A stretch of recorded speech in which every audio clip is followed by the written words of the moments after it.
pour la première fois, l'Empire connut une ère de paix qui dura plus de 300 ans.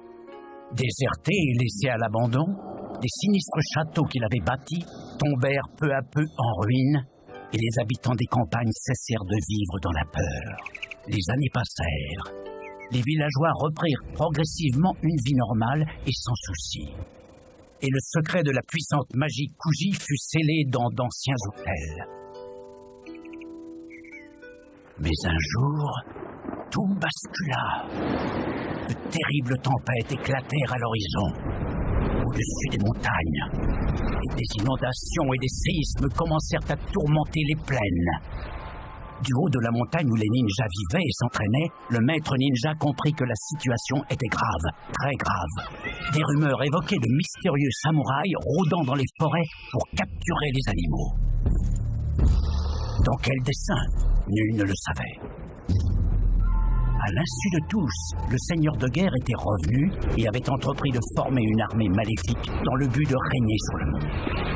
Il utilisait la magie Kuji interdite pour asservir d'innocents animaux, les transformant en guerriers qui lui obéissaient au doigt et à l'œil. Il envoya ses serviteurs reconquérir ses anciens châteaux, dont il se servit ensuite pour terroriser les contrées environnantes.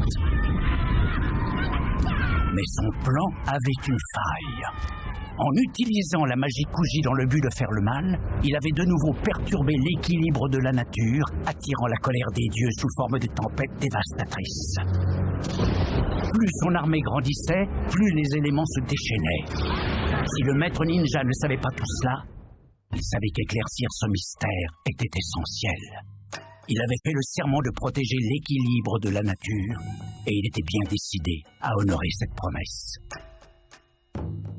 Il prit alors une décision. Il envoya son disciple le plus doué enquêter sur l'origine des tempêtes. Plusieurs lunes passèrent, mais le ninja ne revenait pas. Le maître envoya alors une autre de ses meilleurs recrues, mais en vain. Il envoya alors un troisième ninja, puis un quatrième, sans plus de résultat. Il ne restait alors plus que 2 ninjas au village, 2 apprentis à qui le maître n'aurait normalement jamais confié une mission aussi périlleuse. Mais le monde courait à sa perte, et son destin reposait désormais entre les mains de ces 2 jeunes garçons.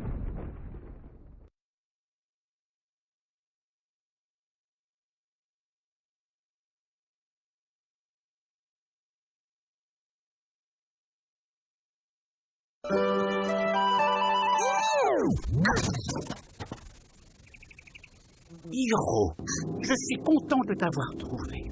La situation est grave, très grave. Je suis allé parler au chef du village au pied de la montagne pour voir s'il avait des nouvelles de nos amis ninjas disparus. Ce n'était pas le cas, mais il m'a raconté une histoire bien étrange. Dans la forêt de l'autre côté de la rivière, il a vu des samouraïs portant des drapeaux ornés d'un mystérieux sabre. D'après lui, ces samouraïs chassaient les animaux et les emmenaient au cœur de la forêt de jade. Il n'y a qu'une chose dans cette direction. Le vieux château que je croyais abandonné depuis longtemps. Hiro, tu dois vite terminer ton entraînement. Ensuite, descends la montagne et rends-toi au château. Là-bas, tu trouveras peut-être la clé de ce mystère. Et pour t'aider, j'ai demandé au Tengu de te confectionner des chapeaux. Ce ne sont pas des chapeaux ordinaires. Ils sont faits d'un matériau spécial, capable par exemple de repousser les flèches. Rejoins vite le dojo et parle à Zen. Il terminera ton entraînement. Quand tu auras terminé, viens vite me retrouver aux portes du village.